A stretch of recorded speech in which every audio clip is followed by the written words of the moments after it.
banyak kesempatan yang saya dalam pelayanan juga sama, karena sekarang selalu Tuhan ingatkan saya untuk memberikan peringatan. Jadi saya udah khotbah-khotbahnya selalu ke arah peringatan sekarang gitu, karena memang sangat berbahaya. Seperti tadi kesaksian Pak Prisma Tarigan bahwa wah luar biasa perzinahan dan lain-lain. Tapi ada satu hal yang saya ingin ingatkan adalah kondisi hati ketika kita mau berdoa. Kita ada komunitas ini katanya lebih banyak fokusnya doa. Nah, makanya saya ingin memberikan satu hal yang sangat penting dalam berdoa. Banyak orang datang dalam persekutuan mau berdoa, datang ke gereja mau berdoa, tapi dalam kondisi yang masih berselisih dengan orang. Hal ini di Matius 5 ayat 23 sampai 24 mengatakan, sebab itu jika kau mempersembahkan persembahanmu di atas mezbah dan kau teringat akan sesuatu yang ada dalam hati saudaramu terhadap engkau, tinggalkanlah persembahanmu di depan mezbah itu dan pergilah berdamai dahulu dengan saudaramu, lalu kembali untuk mempersembahkan persembahan. Banyak sekali yang tidak melakukan itu, yang datang dengan penuh hati yang penuh sampah. Mungkin berselisih dengan mertua, dengan orang tua, dengan pasangan, dengan anak, saudara, atau siapapun. Tetapi merasa ketika sering hadir dalam satu persekutuan untuk berdoa, selalu berasa suci, selalu berasa doanya didengar Tuhan. Yesus memperingatkan di Matius 15 ayat 8, bangsa ini memuliakan aku dengan bibirnya, padahal hatinya jauh daripadaku. Termasuk pada ahli-ahli Taurat. Bahkan mereka yang sering berdoa dengan doa yang panjang-panjang, berdoa di tempat-tempat ramai, tetapi Tuhan bilang apa? Di Matius 23 ayat 27, celakalah kamu, hai ahli-ahli Taurat dan orang-orang Farisi. Hai kamu orang munafik, sebab kamu sama seperti kuburan di labur putih, yang sebelah luarnya bersih nampaknya, tetapi yang sebelah dalamnya penuh dengan tulang belulang dan berbagai jenis kotoran. Banyak orang sekarang pelayanan pun ingin menampilkan kelihatan seperti rohani, tetapi tidak mau menjadi manusia rohani. Hanya ingin penampilannya aja. Mungkin lewat pakaian yang bagus, mungkin aksesoris yang bagus, tempat ibadah yang bagus, apapun itu. Tetapi di Yesaya 1:13 mengatakan, jangan lagi membawa persembahanmu yang tidak suci, sebab baunya adalah kejijikan bagiku.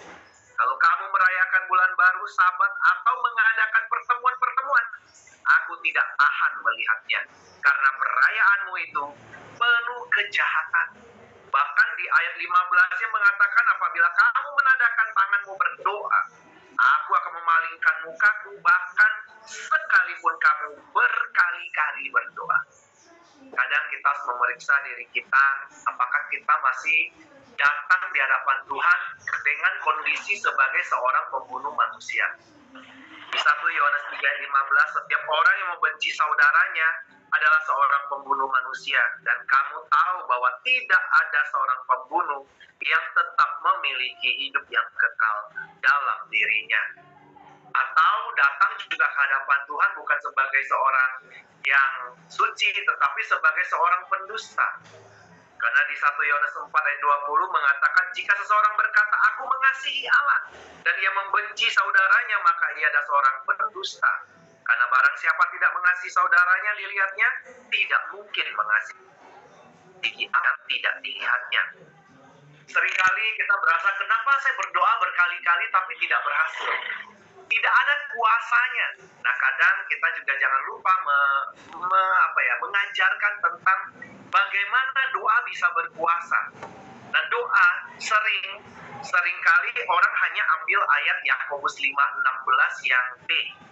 Di situ sering didengungkan bahwa doa orang benar bila yakin didoakan sangat besar kuasanya. Tetapi lupa untuk memfokuskan ayat pertamanya, ayat A-nya. Di situ ditulis, karena itu hendaklah kamu saling mengaku dosamu dan saling mendoakan supaya kamu sembuh. Sudah sembuh lewat pengakuan dosa, barulah kamu jadi orang benar yang besar kuasanya ketika berdoa. Kalau tidak, maka doa kita akan terhalang dan tidak ada kuasanya sama sekali. Makanya kita harus memeriksa diri kita apakah memang kita sudah.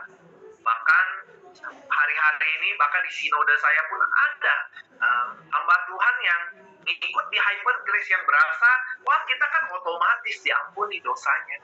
Bagi saya tidak bisa mengikuti teologi seperti itu. Saya orangnya dari dulu, saya salah seorang pengusaha dulunya, dan saya orangnya tidak mau resiko.